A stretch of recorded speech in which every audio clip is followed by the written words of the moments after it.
Good morning. Today we have Realm of Caring's founder and president of the board, Heather Jackson, to share behind the scenes anecdotes for the memorial benefit concert in honor of Charlotte Biggie. Welcome, Heather. Thank you. I'm glad you guys let me come on. You're always welcome. We're happy to have you. Yeah, so happy to be here. Hi, everyone. I miss you. Can't wait till I can hug you. Aww. Well, Heather, as you know, it's all we've been talking about is this incredible memorial benefit concert for Charlotte. And I wanted to start really at the darkest part of this story and take it to the light. And so if you would be so kind to take us and our viewers to April 7th of 2020. Yeah, the weeks leading up to April 7th, COVID got very restrictive. We were on lockdowns. We had to close our office. We had to close our school that we had at Realm of Caring, and things just weren't looking very good. And the previous month, the Biggie family had been really sick. All of them had been really sick, and it was suspected COVID, but the testing wasn't available like it is now. There was no, there wasn't wide availability of testing, and you had to meet all of these really stringent criteria for them to even test you, these kinds of things. So they had been really sick, and Charlotte had gone in to get IV fluids, and they were just really dehydrated, and she was released and, seemed to be doing a little bit better, and had a seizure the early morning of April 7th, and had gone into cardiac arrest, which can happen with epilepsy. And so they did get, transported to the ICU. And I had been texting with Paige, all along through their illness and her previous hospitalization. And she said, they were back in.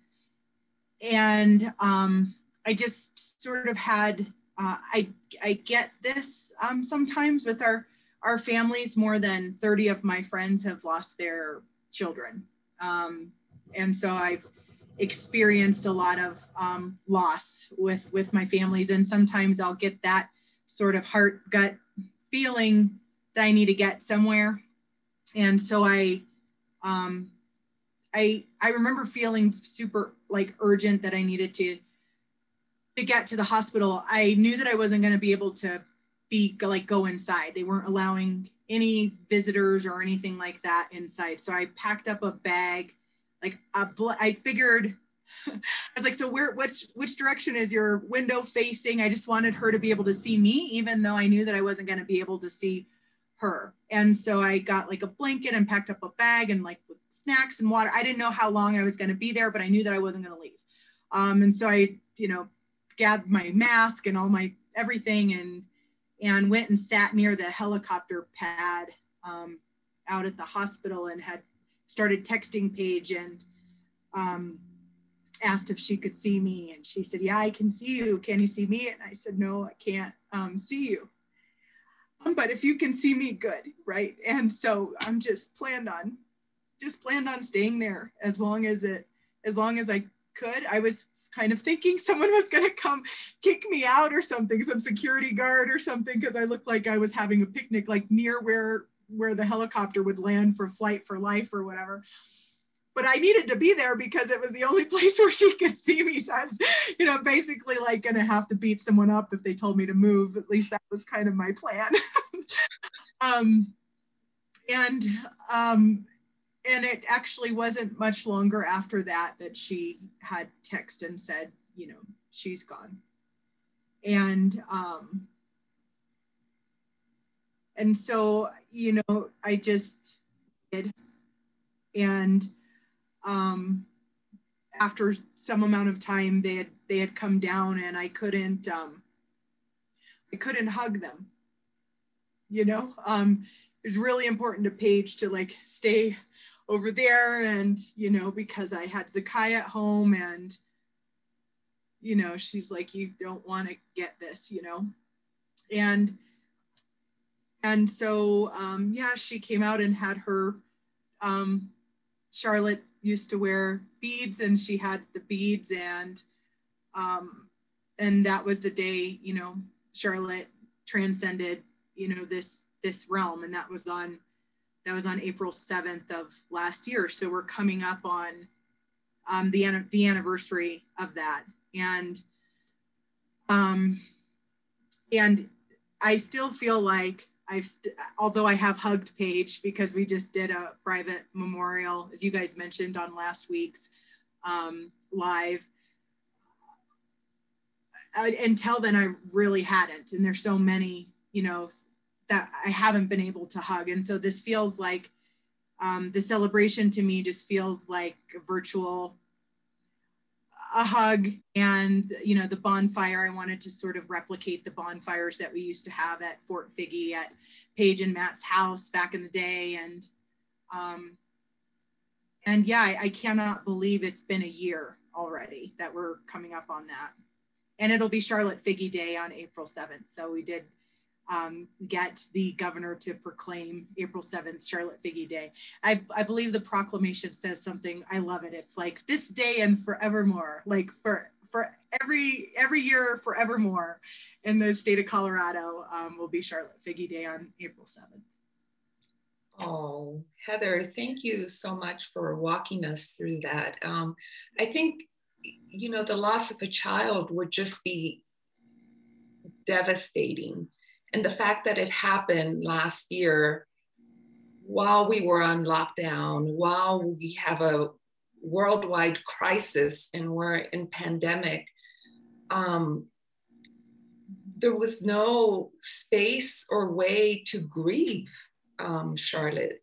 And not only for the family, but worldwide, everybody, you know, there was this absence of Charlotte. And I want us to share with us also, if you could, why you believe that Charlotte is so dear to our community around the world. Yeah. When Charlotte passed away, there was a lot of media. I mean, she sort of broke the internet. It was everywhere. And we use, I was really trying to work with our team to protect the family, not to need to like, you know, of course the family's been used to a lot of press and a lot of media over the years, and they've been so, as hard as it was, generous with sharing Charlotte with the world. And I felt like, you know, media doesn't care, right? They just want the story or the click or the whatever. And so we did we kind of ran interference and kind of blocked for the family so that they didn't have to do not a single interview. Because of that process, we, you know, worked with, our team to field as many interviews as we could and that sort of thing, and just kind of keep them protected in the bubble. And it was close to 3 billion reach. If you can imagine that. Hard to imagine. That 3 billion people mourned, after Charlotte passed away. And so she means a lot to a lot of people, and my family in particular. I mean, the Figge families are my real life heroes because of the decisions that they made early on that were, to them, if you ask them, not hard decisions, but they were hard decisions. When you have to be the first one to make a decision, it makes it so much easier for everyone else behind you to make it. And so they made, that decision to try and save their little girl, which they did. I mean, Charlotte had just a beautiful, a lot of beautiful years of really increased quality life. And so, I think about what I think Charlotte means to our community, and just sort of like what she, like the archetype, you know, if I can say that she is I would say first, like hope is the first thing that comes to mind, and not in a lazy way, not in a, oh, I hope I win the lottery, or, you know, not in that way. To me, hope is the desire, but it's also this expectation. So to me, the definition of hope is desire plus expectation. And there is a movement, there is a hand to the plow, it is a verb, it's an action word. And there's something you can do. And so that was incredibly empowering as a mom who's been a part of a community that is extremely disempowered. I mean, if you've done everything your doctor has said to do and you don't get better, what are you supposed to do? Mm-hmm. You know, it just leaves you in a very disempowered position, which is the most, like, you could not feel more uncomfortable in your skin as like one job as a parent, protect your kid, and you can't do it. And so I think hope, but this empowerment, and for me, freedom, because when I feel empowered, I feel freedom. And I think that it's allowed a community that is marginalized to have freedom and dignity of choice, which is incredibly, incredibly powerful. I don't think we really understand how powerful that is until you've really lived it. And just that their family was, as I mentioned, just incredibly courageous and brave. And what I love about that is when someone thinks they're not, like the whole entire world is like, wow, you know, and they're like, yeah, no big deal. So like, I love the heart of the Figge family, you know, Matt and Paige, and now Greg and Aspen, and the kids, just how they just rallied around Charlotte. Just like, what a great example. Like, she couldn't have ended up in a better family than that family. So a little long-winded, and I could probably go on for 30 more minutes about what it means to me and what she represents. But that is, if I just scratch the surface, those would be some things that come to mind for me. Thank you so much for sharing that. What is it that helped you make that connection to now this concert? Yeah, I knew that I wanted to serve the family in whatever way I could to memorialize Charlotte. And I knew that they were probably going to want a little bit of help with that, just because of she was literally a public figure, and I wanted to, you know, help if I could. And so we were waiting for restrictions to lift, and, you know, lots of conversations about how did they want to do this, and the importance of doing this, whatever this is, right? Whatever the memorial ended up being, like, just the importance of that for the community. You know, we listen deeply to our community, and I have conversations with family members in our community weekly, for sure. And Charlotte was their child too. And so they're still not that there's ever closure, but there's a reason why we have memorial services and funerals and these things. It's a chance to come together and celebrate that person, and to grieve and to mourn and to praise. And so I was really hoping that we could do something in person. And the reason why I thought, when we figured out, okay, we're not going to be able to have a traditional service, I just always remember back in the day when we had a lot of medical refugees moving to Colorado, which is how this whole thing started, the bonfires at what they called it Fort Figge. So we'd go over to their house, we'd have a bonfire, we'd listen to music, we'd love on each other.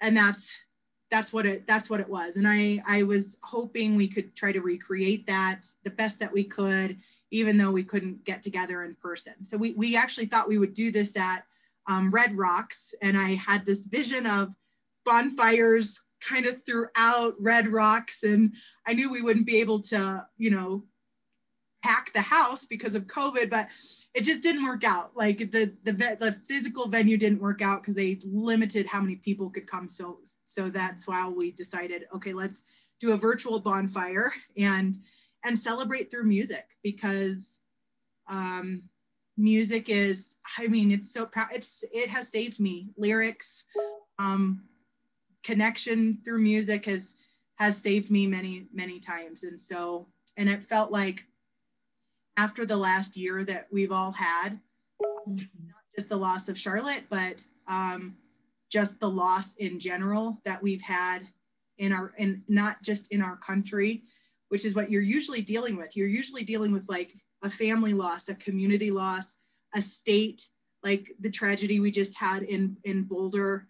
You know, that community is mourning, and our state is mourning. But this COVID pandemic is like, this global mourning, you know, that's going on. And how could we provide a place for people to come together and to heal? And so this, on a broader sense, this is about that as well. 100% about Charlotte, but also just I don't know what I'm trying to say. Besides, it's a place for all of us to come together and to mourn, and not just to mourn, because this is not going to be a sad event. I've been seeing what the production team calls the string out, and it's actually not sad. It's like really hopeful and empowering. And there is a important work that needs to carry on. Wow. Well, that's incredible. One of the things that Eric said when he was here last week was that he was happy that it didn't end up being an in-person event, because doing this virtually, well, first of all, we are able to invite the world, for one, and two, it's coming out to be more of a movie. Yeah. So tell us a little bit about that. Yeah, it's just you are able to tell a better story, you know, which is really how we all connect. Like, it's the original way we connect is through story.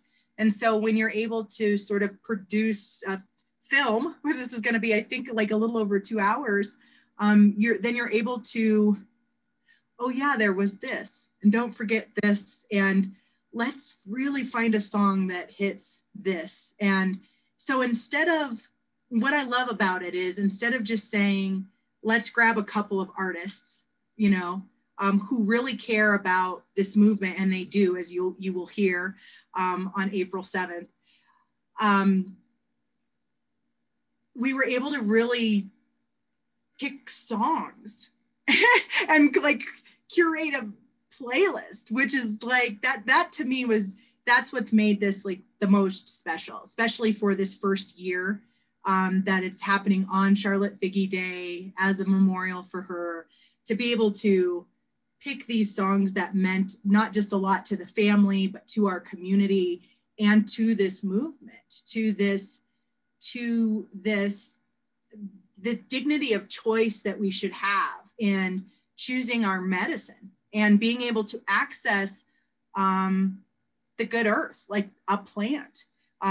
So yeah, it's like, it's big. It's big. It's hard to kind of get my mind around the whole thing. And as you say that, I'm looking at the painting behind you with Charlotte and Zakai and the plant in between them. Yeah, and you know, this is let's see if there's Bubba. Yeah. This was done, just like side note, by David Gonzalez, who's a family that we serve. His wife has, I say, you have to forgive my language, I have seen biblical shit the last 9 years. And what I mean by that is David's wife was like legally blind and can now see. So when I say like we've seen biblical things, like the quality of life, the lives improved, the lives that were saved, like my own sons, And like Charlotte's, you know, ultimately Charlotte did succumb to a seizure. But the quality of life, which is what our whole world revolves around, between when she was 5 years old and when she was 13, that's not a loss. It's just not a loss. It is an incredible win for the family, for the community, for the world, that this is now available. It's now available to people. You don't have to pack your bag and move to Colorado. Legislation is changing. Minds have changed. Perceptions, stigma, outcomes. You know, people are finding this earlier, and it is changing entire outcomes. I am transitioning Zakai into adulthood. He's going to be 18 in May. First of all, he wasn't expected to make it to 18. He was receiving hospice palliative services, which means the prognosis was poor and he was not expected to live into adulthood. And I'm trying to pick services now for this, my big baby who's going to be 18. And so the whole timing of this whole thing is just really, really, the brevity of it is just, it's enormous. And this is, we did lose Charlotte, but this is not, there's no loss here. And, you know, we get to carry on the good work. So it's powerful to me. Mm-hmm. And I think very appropriately, I've heard Charlotte being using the word light. And so when I hear you speak, I see that her physical self is not with us, but she's left us all of this light and these blessings and helped pave the road that didn't exist before. Yeah, absolutely. That is, the hashtag is Charlotte's Light. If you wanted to like leave a memorial for Charlotte, we'll go pick it up if you use that hashtag Charlotte's Light. And that was the first thing that came to mind after Charlotte passed away, is just the vision of that like North Star and the bonfire and the light and just light. Charlotte, actually, her name actually means light. And I wasn't surprised to learn that. So yeah, she's around me everywhere, creepily so. Like I tell Paige, I got my my tattoo after there we go, my Zen. And so Paige got one around her thumb, and so I see Charlotte everywhere, 100 times a day on my wrist. If I kind of scanned you around my office, you'd be like, okay, Heather, I'm, you know, pictures of our, not just Charlotte, but the families we serve and everything. And it's like, I don't know, incredibly fulfilling. And I'm just really, I'm looking forward to catching up with everyone on April 7th. Yeah. So on that note, what can you tell us, and what do you want to share with our community in regards to this incredible event coming up in 2 weeks? Yeah. Well, I think everyone should listen to last week's live. And maybe we can, on our, after this one post, put the link to last week so you can hear about the artists and why they were selected. And Eric did just such a beautiful job with describing all of that. I want to talk about,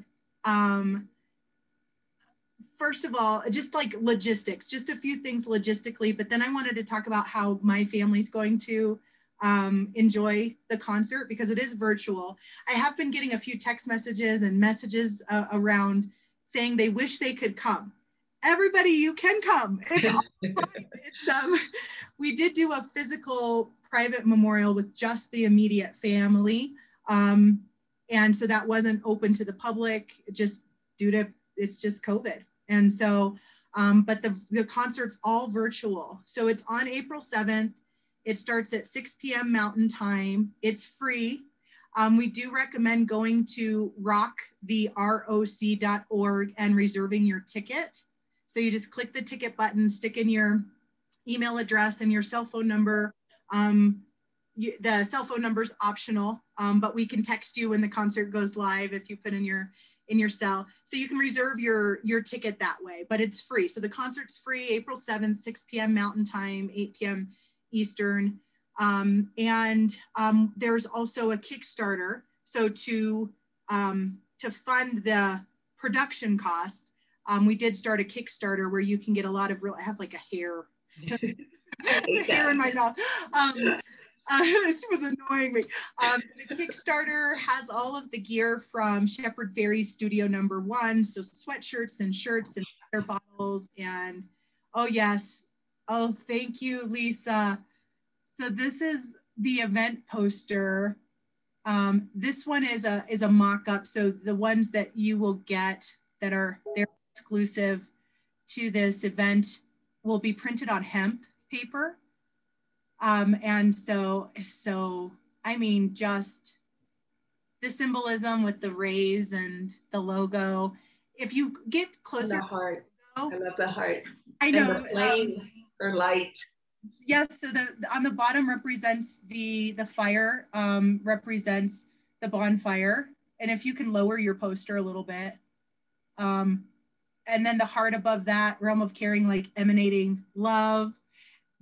You see the lightning bolts, just like I don't know, the power of this movement. Next to the words rock, that actually comes from our logo, those pieces of the leaf. And at the very top, the North Star. So just a lot of thought was put into, I mean, every single second of this thing, so much thought and care and love was put into it. So you can that poster, which will be exclusive, and all kinds of other gear. We actually, Charlotte's Web is our presenting sponsor, and they were able to get some donated product as well. So that has just been added to the Kickstarter today. So that is another backer gift. So that's all just like logistics, and share it. It's free. You can go to the Facebook event, and now it's really cool because you can say invite and then invite all. Just invite your whole friend list. Just super, it's like literally a single button. Yeah. Keep it easy. It is, it's like super easy. That would be so helpful. Yeah, so all of that, there's still a few sponsorships that are available if anybody knows a business who really cares about this movement or wants to give back to the community and cares about corporate social responsibility, or is a philanthropist or a social entrepreneur, put them in touch. It'll be very beneficial for the sponsors as well. And we can talk more about the business of that if you'd like. And then I wanted to really talk about the watch party. So this is virtual.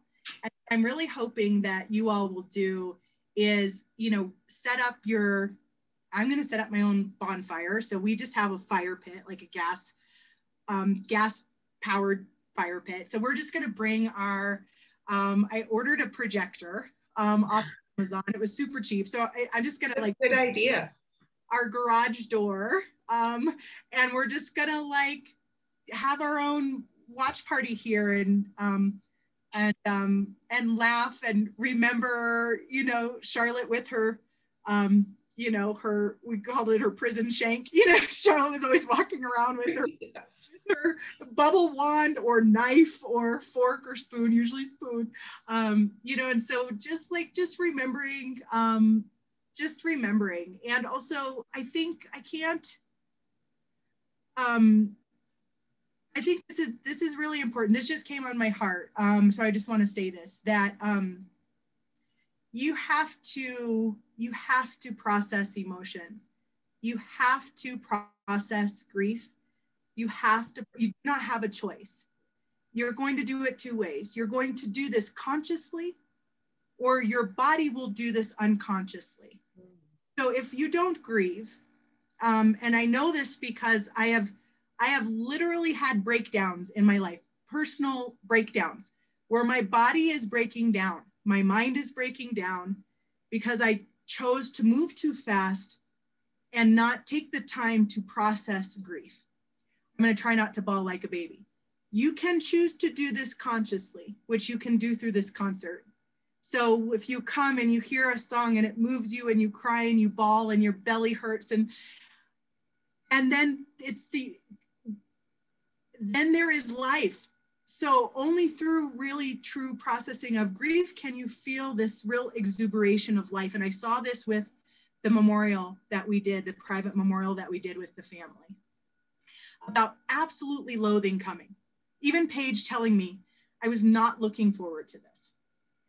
And then telling me, I want to do this. I want to do it all over again. That if you don't process consciously, it's going to show up. You're going to end up with disease. There's a really, really great book called The Body Keeps the Score. And there's lots of other books I could recommend. The Smell of Rain on Dust is a great book about how the Mayans grieve, which is this wailing and moaning. And it's actually a beautiful picture of how I wish we would grieve here in America, in our country, and in other places too. So I don't know why I wanted to say that, besides it was just on my heart. I think we should choose to grieve consciously, because there's immediately the praise that begins to come in. Immediately, grief literally is praise. And in the Mayan language, it's the same word. The exact same word for grief is used as praise. And so I just want to encourage us to all come together, create your own watch party. I imagine that we'll have, I'm sure Zakai will want popcorn, and maybe we'll do s'mores, and, and just hang out and enjoy the music and love on each other, and just gratitude, just sending as much gratitude as we can, which is it's just so needed right now. So yeah, I'd love to hear you guys, what are you going to do for your watch party? We're still pretty locked down in my personal family, so we're not going to be doing anything super public, but we are absolutely going to light a fire and get out there and bring our big extension cord out. And you don't have to do a projector. You can use your phone. You can use your computer. You can watch it on any device you've got, your iPad, whatever. Yeah, so I'd love to know what you guys are going to do for your watch parties. And then be sure that evening, and even prior to, tell us how you're going to do that. And you can use the hashtag I rock the RoC, I rock the RoC, and we'll pick those up. So yeah, I'm looking forward to it. I'm looking forward to being with you all, and virtually on April 7th. Thank you. Thank you so much. And also, if you don't have a fire pit, I don't, but I intend to light a candle Perfect. For Charlotte. And I did have my orange scarf, her favorite color, but then I got too warm. And I'm wearing purple for epilepsy. And I wanted to also echo, Heather, what you said about the Figgies, that they are and have been so very generous. This is their little girl, and they've shared her with the world, and especially through such an intimate time. And so it's great to hear that it really was just the right thing, that they didn't know they needed that special memorial hosted up in the mountains. And anyhow, we're all excited. Please share this, share the enthusiasm for it, because it is free and accessible to all. And it's rare that something of this magnitude can come at no cost. And I think it will help all of us. I think we all have grief that has not been felt. There's been so many losses besides Charlotte's, and it's been a big year for grief. And the nice thing about that is that, like you said, Heather, it leads to praise. So, which leads to celebration and really this love for life. So, yeah. And the path forward and the service forward. That's why it was important to the family that this also be a benefit, and that we did raise some money to be able to continue the work. you know, that we could carry on with the research registry, you know, that we can continue to collect data. The only and the largest natural source of data that exists, and people just using everyday products, you know, longitudinally now, like going on 5 years, I think we've been collecting this data. So to be able to continue that, to be able to continue to answer the phone when someone needs help, when someone is totally lost, has no idea what to do, you know, cannot pronounce cannabidiol, needs to look for medical marijuana in their neck of the woods. Like, how it's a lot to get, you know, your mind around. And so to continue to be there for the community, to continue to give grants, of which we've given close to $3 million back to families, because insurance doesn't cover this. And so what do you do? To be able to continue to build community around this, that you are not alone, that if you are suffering, that you did suffer yourself, your family member, you're not alone. We're here with you. We're walking this journey with you, because we're gonna walk it. We're gonna walk the journey, man. We're all on it. So I might as well reach out and grab your hand. So I love that the family had the intuition and the heart to say, look, we need to carry the legacy forward. And so that, you know, the work can continue to happen. So that's literally the only reason that we're fundraising, is to be able to continue to do the work, because we would have done the concert anyway, because we needed to celebrate. But the fact that it's a benefit so that we can continue on, and that other folks like Charlotte, like Zakai, like many of the families that we serve, like Benji, who you'll see during the concert, like the Crisp family that you see that they have the support that they need to carry on. And so that is purpose. That is purpose. And you know, connection and purpose. I don't know why else we're here, you know, besides those two things. So the fact that we can facilitate that through this, as well as, you know, and just my gratitude to the Figge family, all of them, and their nucleus is big, you know, and Aspen and Greg and Max and Chase and you know, just Dado and Cracker, you know, everybody. Just so thankful, just so thankful for who they are, who they've been to our family and our community. And I'd be really remiss if I didn't pour out gratitude for them. So we will see everyone on April 7th. And be in touch in between time. We're here. Realm is here. We are taking the calls. We're here for you guys. So reach out, call me. Big love to you guys. Love you guys so much. And yeah, thanks Lisa for having me on today. Yeah, thank you, Heather. And I'm just going to repeat something you said, because I love it. And that's hand on the plow, on hope. And I love that, because it shows that there's a movement and action behind just passive hope. Yeah. So thank you so much. I appreciate you and all of what you make happen in this world. It's a pleasure to have you on, and also to have worked alongside of you for so many years. So. And thank you for hanging in there. I know the pace is no joke, girl. So I appreciate you being around for over 5 years now. Thank you. Yes. Love to you too. Yes. All right, everyone. All right. Thank you. Until next time.